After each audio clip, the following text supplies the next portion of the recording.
What's going on, bottom line viewers? It's Dylan back here for another video, and today is part one of two videos where I talk about which teams I think are better in the NFC wildcard matchups. Today I'm talking about the Cowboys and the Seahawks. Tomorrow I'll be talking about the Eagles and the Bears. Mitch is doing these videos as well on the AFC side, so you can check out his thoughts on the Chargers and Ravens matchup and the Texans and Colts matchup in the coming days as well. What I do in these certain videos, you guys have seen these, which team is better. It's not a preview. You guys can see our previews in the NFC wildcard picks and predictions video that we released last night, or you can watch our picks videos separately, our single individual picks videos, myself, Kev, and Mitch. We all released single predictions videos. Those are where we're going to give you our previews for the game. This video is just talking about certain positions and which team has the better position in them. So quarterback matchup, is Wilson better or Dak Prescott better? We're going to go into that, and it's not telling exactly of who's going to win the football game. It's just who has the more talented team and who I think has the better position in each category. So it's a fun video you guys are going to see. If you've never watched this kind of video, if this is the first time you're watching, subscribe to the Bottom Line View. We make a lot of good football content, and it's a really interesting look at these two teams before their big matchup on Saturday night. So let's go ahead and get into the first matchup here with the quarterbacks. And right before then, though, I want to mention that I have gotten rid of the tight end category for this video and replaced it with the head coach category. You guys have really wanted head coach to be part of this video, and I still wanted to make it 9. So for both videos, I've taken one part of the statistical aspect and put in head coach. So I'm going to put that in this one, and we're going to go ahead and get started.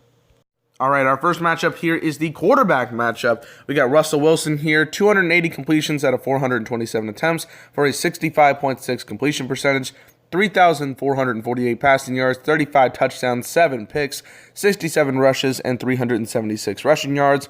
Then we got Dak Prescott, 356 completions on 526 attempts, good for a 67.7 completion percentage, 3,885 yards, 22 touchdowns, 8 picks, 75 rushes, 305 yards, and 6 touchdowns. If you look by a stat comparison, it's actually pretty interesting because Dak leads in certain categories. He has a better completion percentage, he has more passing yards, and he has more rushing touchdowns. But if I'm going to go for the clutch playmaker, I'm going for Russell Wilson, no question. The Seahawks are going to take this one. I like Dak Prescott as my quarterback, obviously, but what Russell Wilson is able to do for his Seahawks team, he is the focal point of the offense. He has to be there, or the Seahawks team does not function as well as it can. Early on in the year, you saw the struggles that this team was having, and Russell Wilson said, all right, I got to come back here and lead this group. And he was able to have tremendous success and then finish off the year with that 10-6 record. He is the reason that they're at this point. There's a lot of great talent on this team that we're going to talk about, but Russell Wilson, no question, is the better quarterback. He was in consideration for MVP talks, and overall just made this team in a better shape than they could have been. They could have been in a way worse shape had Russell Wilson not had the season that he did. So he's the leader, and Prescott's a little too inconsistent to pick here. So Russell Wilson gets it. The Seahawks take the 1-0 advantage.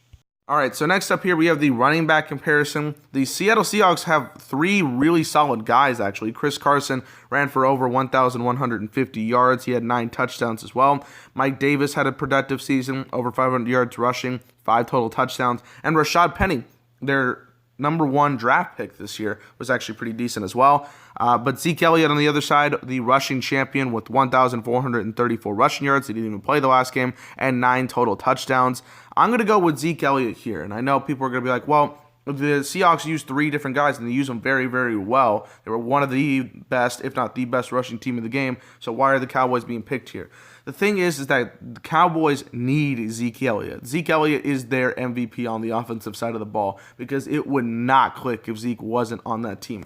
I'm talking about here what is the most valuable to their team, and a guy like Zeke Elliott is the more valuable guy because Dak Prescott cannot lead this team just by himself. He needs to have that guy, that sidekick right next to him. I'm not saying Zeke is a sidekick, but you know what I mean. He needs to have that guy right with him at all times to help him out. A 3rd and 6, he's getting pressure. Okay, I'll dump it off to Zeke Elliott. He should get the first down. He was a way bigger focal point in the receiving game this year. 77 catches, 567 yards. They really wanted to open him up more in the receiving game. He did very well. And this offense that, has struggled in points this year would probably be even worse without a guy like Zeke, because you saw it last year when he was suspended for 6 games. Dak struggled big time. So Zeke is the bigger MVP for the offense, and that's why I'm taking him over the 3-headed running back monster that is Seattle. Good stuff there. Chris Carson, gotta like. They're going to do well in this game, I think. And in terms of overall, who would I pick? I'm picking Zeke Elliott, the leading rusher this year. All right, next up here is the wide receiver comparison for Doug Baldwin on the Seattle Seahawks. 50 catches, 618 yards, 5 touchdowns. Tyler Lockett, 57 catches, 965 yards, and 10 touchdowns, and a perfect passer rating from Russell Wilson to Tyler Lockett. For the Cowboys, we got Amari Cooper, 53 receptions, 725 yards, and 6 touchdowns with the Cowboys. And Cole Beasley, 65 catches, 672 yards, and 3 touchdowns. I'm going with the Seattle Seahawks here. Again, when you got a really good quarterback like Russell Wilson, you'll be able to use your receivers in the right ways. And Doug Baldwin and Tyler Lockett, when they're healthy, he uses them pretty dang well. Doug Baldwin's been pretty banged up for the whole season, but when he has been in, he has made some fantastic catches. Just go back to that matchup against the Chiefs. He was making catches I couldn't believe he was making. He was doing a very good job of opening the field, and overall, he is a very good receiver when healthy. And Tyler Lockett, like I said, that perfect passer rating. Russell Wilson knows how to use them at the exact right moments, and 10 touchdowns this year. His production has been very well. Amari Cooper is a great receiver, but you've also see that if you could shut him down, that offense is going to be a little bit more difficult in trying to get points on the board. And he's had games where it's like 3 catches for 30 yards, 4 catches for 20 yards, something like that. But if he has his great games, he can go off. The thing is that Baldwin and Lockett are more reliable, and they're better targets as a whole compared to one great receiver in Amari Cooper that's done well this season for the Cowboys, and then some unproductive guys. Cole Beasley's had his good moments this year, but he hasn't had like amazing game after amazing game. He hasn't been consistent. You can see like 2 catches for 20 yards every once in a while as well. So I'm going with the Hawks here. They take the 2-1 advantage. All right, so normally here I would be talking about the tight ends, but I decided to exclude them so we could talk about the head coaches. But now we're going to go to the offensive line positions. We got Dwayne Brown, J.R. Sweezy, Justin Britt, Ethan Pochek, and George Fant for the Seahawks. And Tyron Smith, Xavier Su'a-Filo, depends on if he's healthy, it could be Connor Williams, Joe Looney, Zach Martin, and Leo Collins for the Cowboys.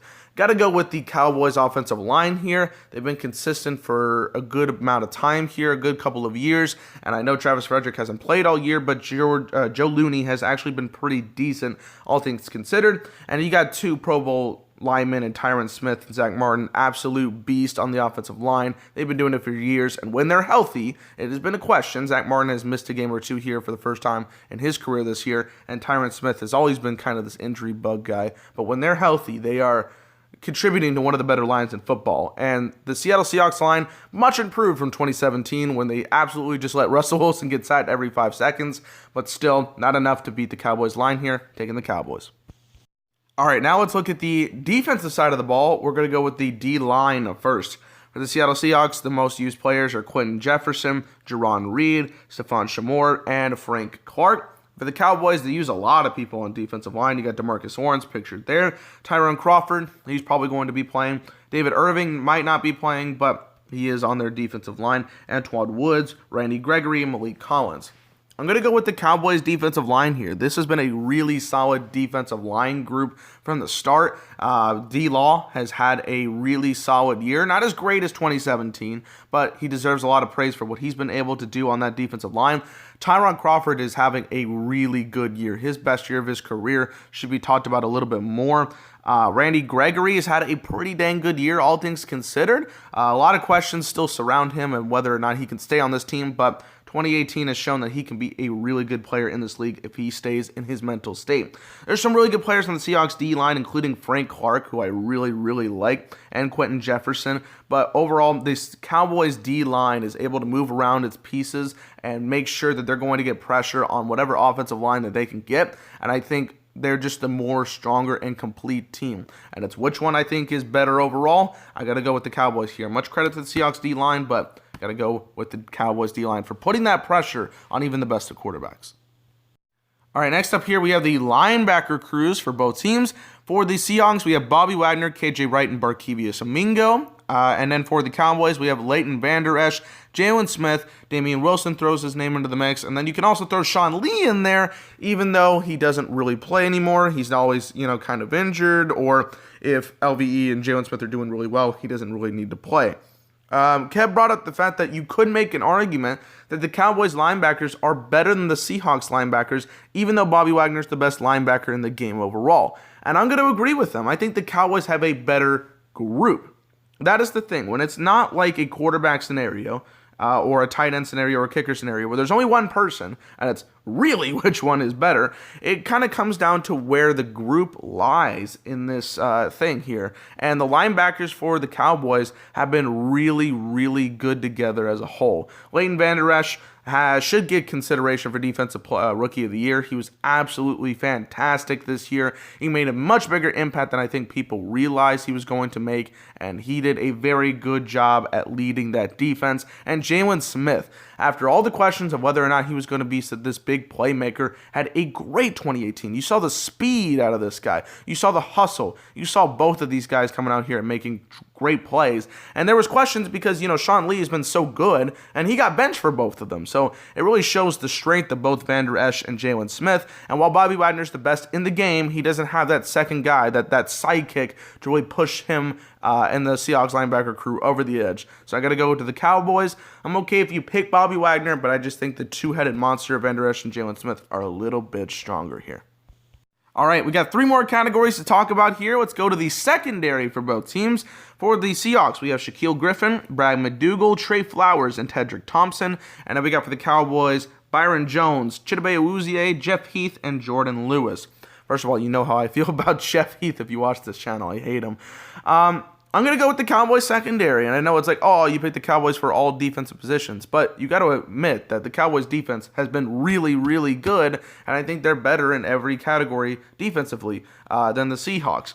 You look at the Cowboys secondary. Byron Jones has been one of the best corners in the league. Such a great move to move him from safety to corner this year. Thank God they did that. He's been a much better player. Chidobe Awuzie got a guy that I thought was going to have a breakout 2018. Not as great as I thought he was going to be. I guess that was moved more to Byron, but he's had a very good year. He's been one of the more underrated guys on this defensive unit.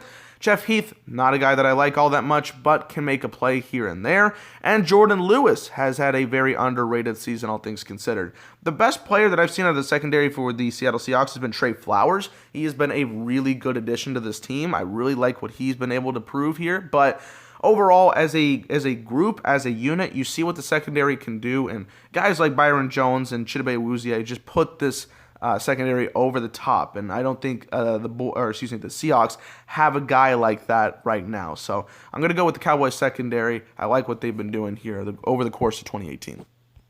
All right, two more here to go. We have the kickers next. For the Seattle Seahawks, we have Sebastian Janikowski, 22 of 27, 9 of 11 from 30 to 39 yards, 8 of 9 from 40 to 49 yards, and 3 of 5 from 50 plus. Then we have Brett Maher for the Dallas Cowboys, 29 to 36, 6 of 8 from 30 to 39, 7 of 11 from 40 to 49, and 6 of 7 from 50 plus. I'm going to go with the Seahawks on this one. This is not a very strong one for either team. But the thing is, the reason I'm going to pick the Seahawks is that Brett Maher has been extremely inconsistent. This guy can kick a 62-yard field goal when you absolutely don't think he's going to make it, but he can't make a 40-yarder or a 38-yarder or a 33-yarder. It has been a very inconsistent year for Brett Maher, and I hope that he can do something in the playoffs. But Sebastian Janikowski, he's got that veteran leadership. He's been a kicker in this league for a very, very long time.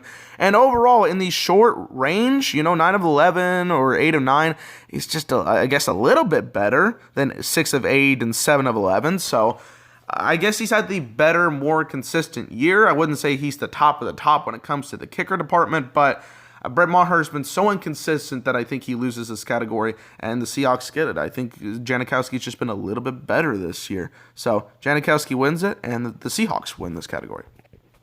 And our last category of today's video is the head coaches, which is the better head coach, Pete Carroll or Jason Garrett? Well, Jason Garrett's pointing to the better coach. Of course, Pete Carroll is the better head coach. You guys have wanted this category for a minute, and this one is pretty apropos. I mean, let's be honest here.